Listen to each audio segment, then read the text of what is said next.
Thank you. So, jumping into one of the most important questions, because I'm sure you get asked this a lot.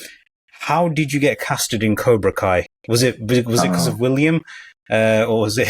No. I didn't know William prior to being cast in Cobra Kai. I actually met William on set of Cobra Kai. So awesome. But it's funny because he lives in a place called South Bay, which I grew up. Half my life grew up there too. But no, it's unfortunate. It's not a very spectacular story. It's just like any actor story. I got the audition, did the audition, and got the cast. So, or got the booked the job. The only caveat is that they did not say that this was a role for a young Miyagi. It was like a completely different role. Different name, but if you read the audition, you could be like, oh, okay, I see what they're trying to do. They're doing kind of an homage to this Miyagi or Miyagi-esque type character, making an homage to Mr. Miyagi. Because I think the audition was something where they were at the Sekai Taikai, and Ralph's character, Daniel, he is walking around and he hears another sensei, a Japanese sensei, coaching his younger pupil, and it mirrored, Daniel's experience from Karate Kid 1. So, again, the character wasn't Miyagi at all, but there was little trademarks and things like that. So I was like, okay, I could see what they're doing. Did that sent it out, and then did not hear back from them for a while. So I assume I didn't get it. And then I think 2 weeks before the flyout date, they were like, "Oh, you got it." And then of course, in that email conversation, they're like, "Oh, just to let you know, this is not the character you audition for. This is actually for a young Mr. Miyagi." So I was like, oh wow. But the scene that I did in the show, very different than the audition. Like in this, obviously people who've seen the show, they could see like very little dialogue, mostly fighting, if not all fighting. And then the audition was no fighting, all dialogue. So it's a very interesting kind of duality there. Where like, okay, they wanted to see you do this, but then you don't really get to, talk. And I think initially too, all my lines were in Japanese. They weren't in English. And so I trained both in saying the line like a young Mr. Miyagi in Japanese, which is very interesting. And at the same time doing it in English just in case. Which was good because just randomly when we're literally doing the scene, and I've been doing it all in Japanese, I hear from the darkness in the video village, "Hey, can you do that in English?" I was like, sure. So the take that you see that made the show, I think that was like the second take that we did. Really no rehearsal. It was just like, okay, go. So I'm glad that I did a little bit more work on the the Miyagi voice in English, because I was really trying to perfect that in the Japanese side. But yeah, I mean the casting process was not anything spectacular. It was literally just send out the the breakdown. Whoever comes and get closest, we're gonna hire. So yeah.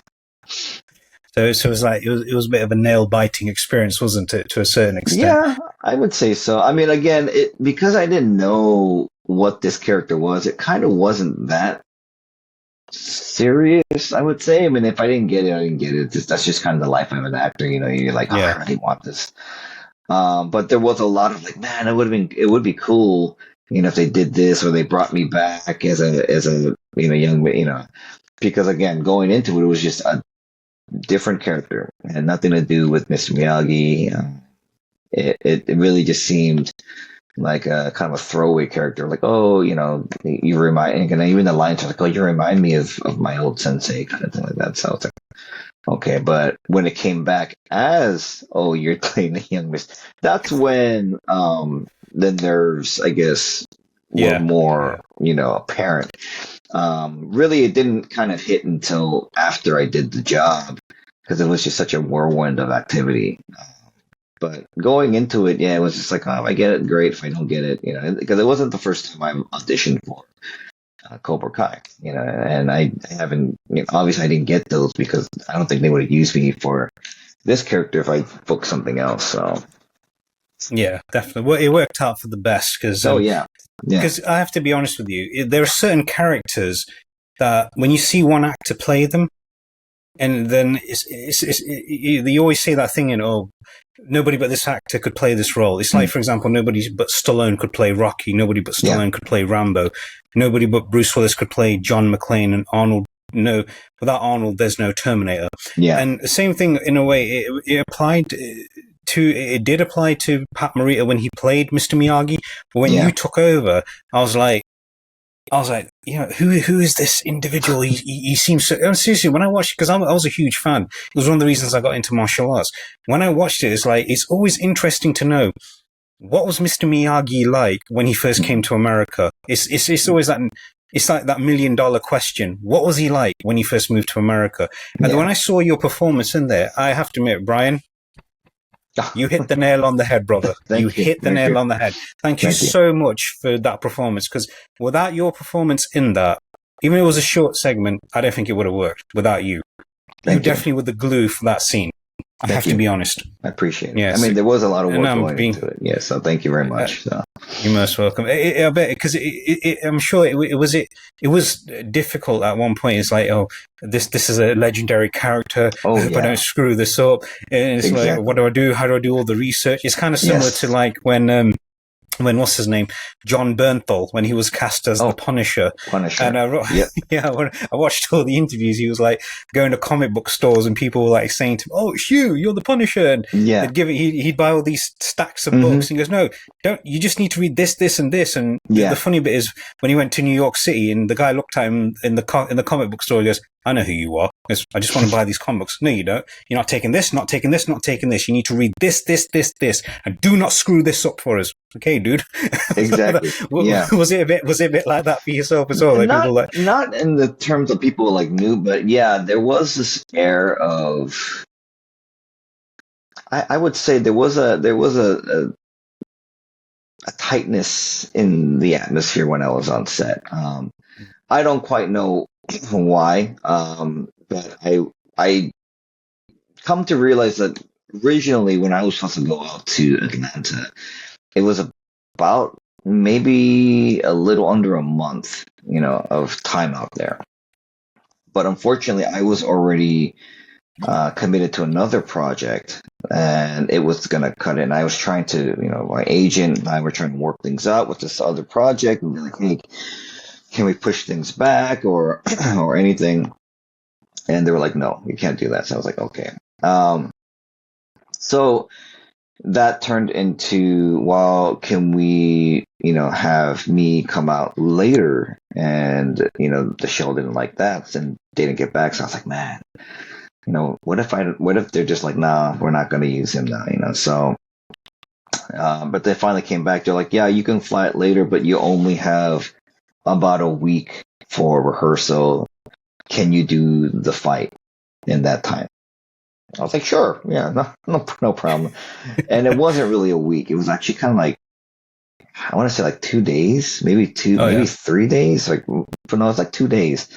Because I flew in on Monday, left LA, got to Atlanta around like afternoon time, went straight to the dojo and talked to Don Lee. Of course, he doesn't know who I am. And they're in the midst of choreographing all the fight scenes that you saw during the Sekai Taikai, all these different things. So of course I come in and I'm like, oh hey, I talked to Ken. I was supposed to meet someone. I came a little early. Was wondering if you guys have like a previs or something I could see for the fight. And he just kind of looks at me and goes, no man, we haven't built anything for you yet. You're not supposed to be here till tomorrow. I was like, oh, he's like, yeah, just, you could just go rest. And I was like, you guys have nothing. He goes, no, man, we have like 50 fights you got to do.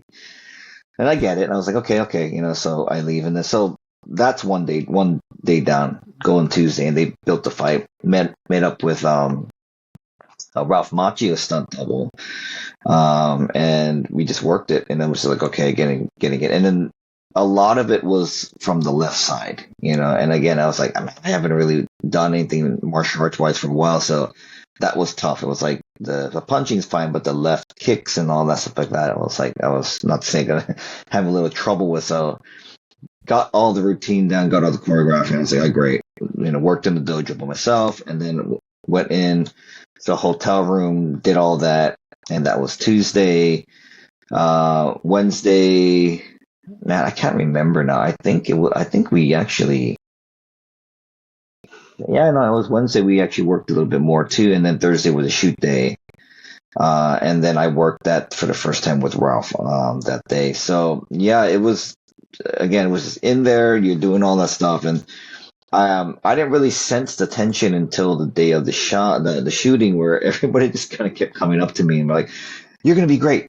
You're gonna be great. You all right?" And I'm like, "Yeah, I'm all right." And then of course, every time they would ask me, I'm like, "What's going on? Like, why is everybody?" Now I'm feeling okay. This is, and then it kind of dawned on me. I was like, "Oh yeah, you're playing Mr. Miyagi, young Miyagi. I'm sure everyone's nervous, And in retrospect, I was like, "Oh, it's probably because."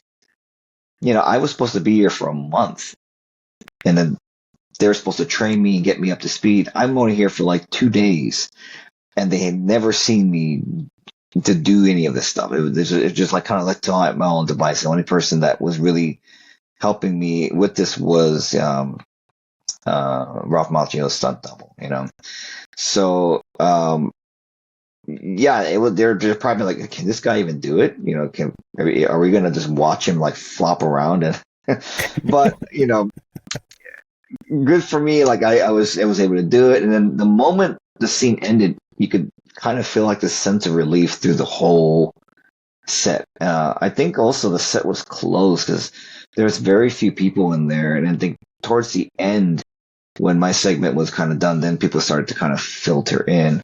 But yeah, I think they were like, oh god, he did it, awesome. He pulled it off. It was so definitely the weight was on, of course, at the worst time possible, like the moment right before we're gonna shoot. It was like the most intense because everyone's just really quiet. I've never been on a set that was that quiet. I was like, well, what's going on? So.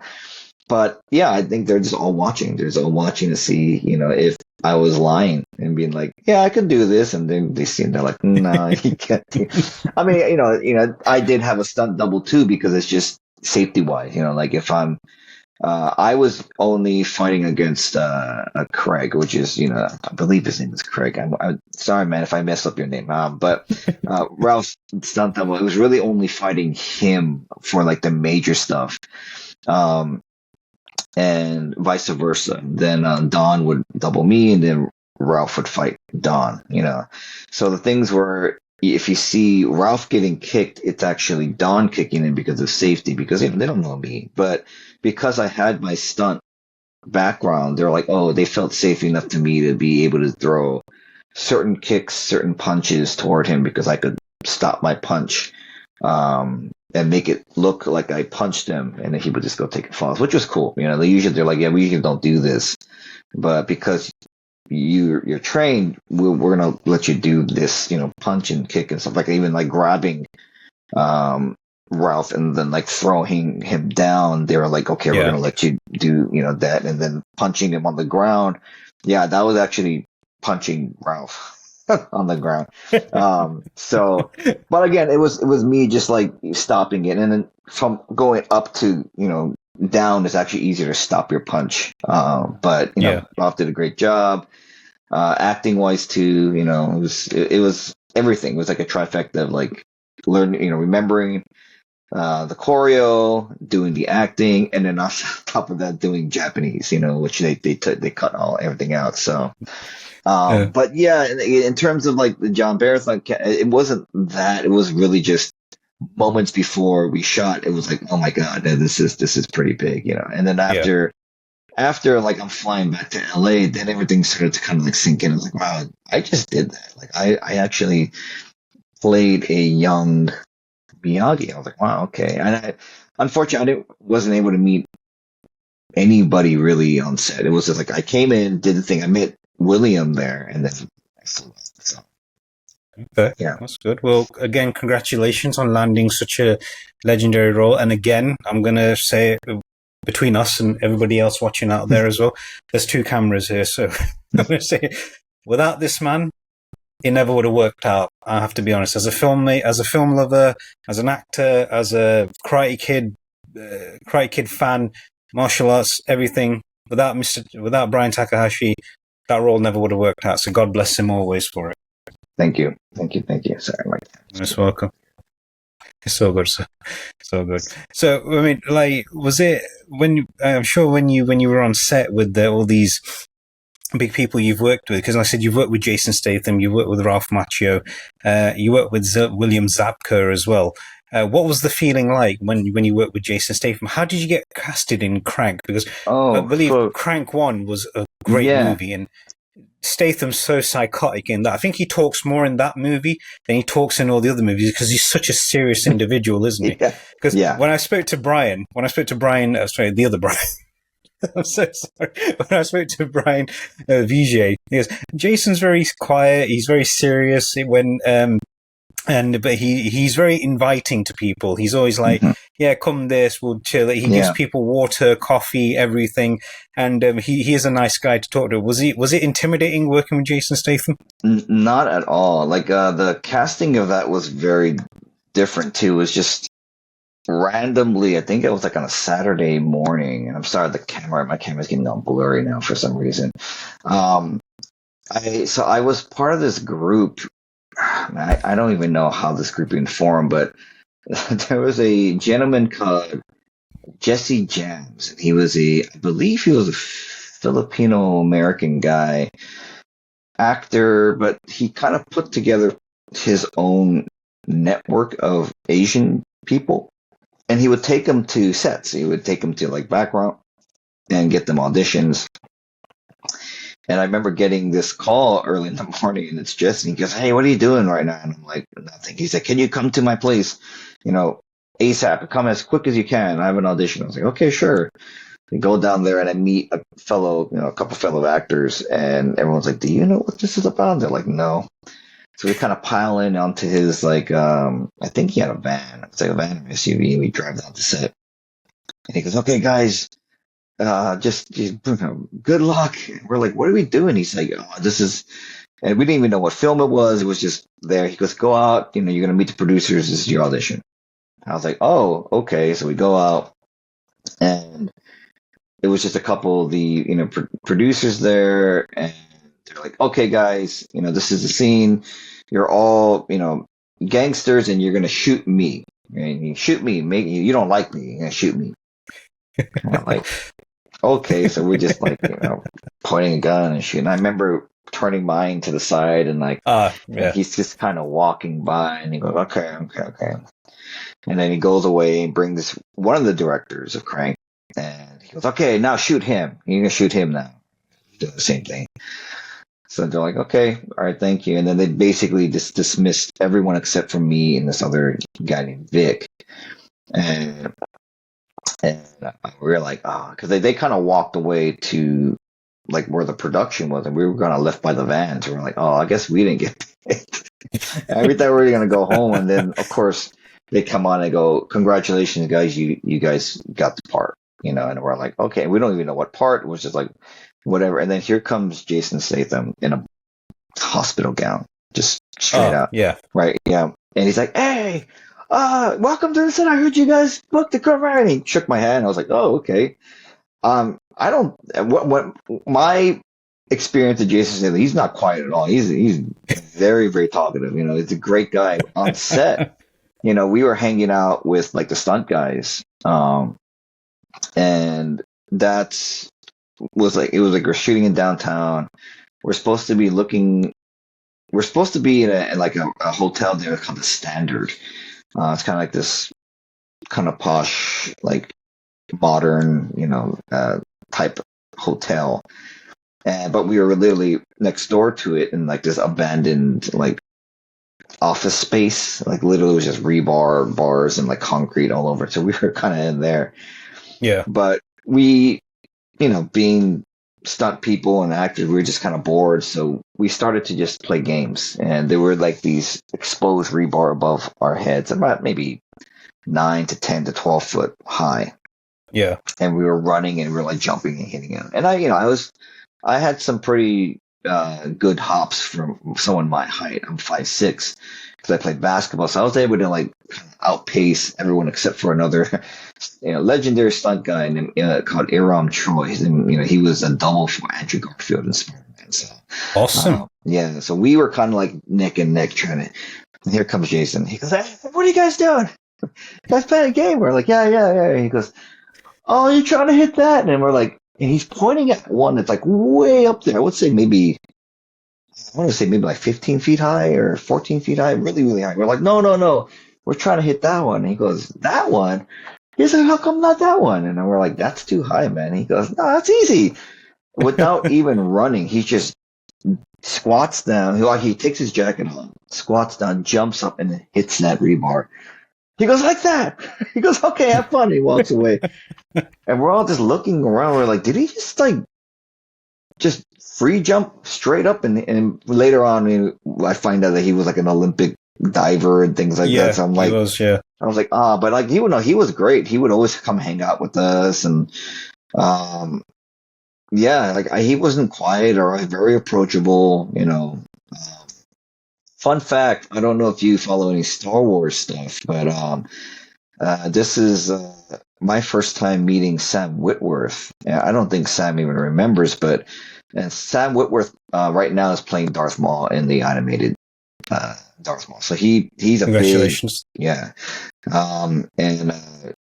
So it was funny because I met him on the ride over and the ride up in the elevator, and he's kind of looking at us, and then like there's like another guy there, and he goes, "We're all Asian," so he's like, "Oh, you guys are the guys we're gonna shoot today?" And we're all like, "Nah, we're gonna shoot you."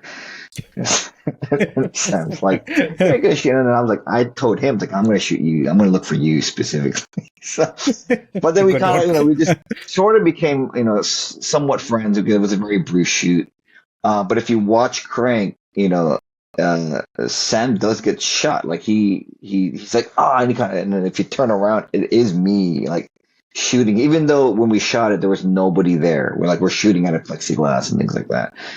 But yeah, and just like years later, I'm playing a Star Wars video game, and lo and behold, I see his face. I'm like, "Sam?" It's like, what? Like what? So.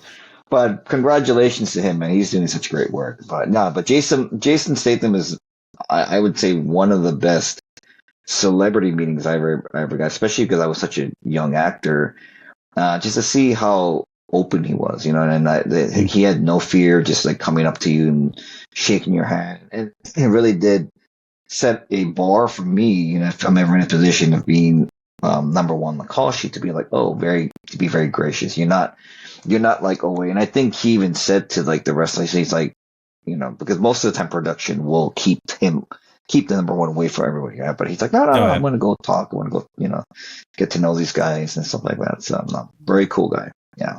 Yeah. No, because when I interviewed Chris Van Damme, Jean-Claude Van Damme's son, he came on before you did. God bless him. Such a nice guy, very humble, very kind. And he said the same thing about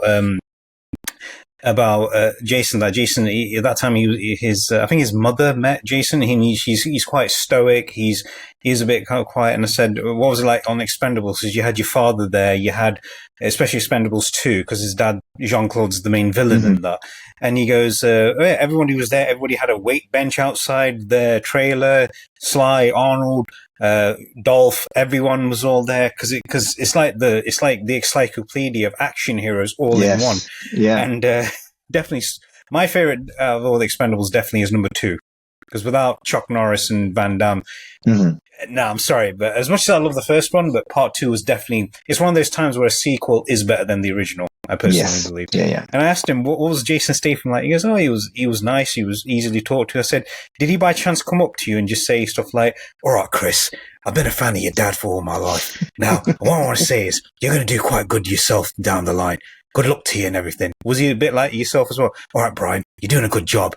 And next time, shoot me properly, all right? And shoot the other guy too. Was he a bit like that sometimes? No, I mean that's a good Jason Statham. No, he was nothing like his character. He was just I think because of the type of film, like he was just having a blast. Like he again.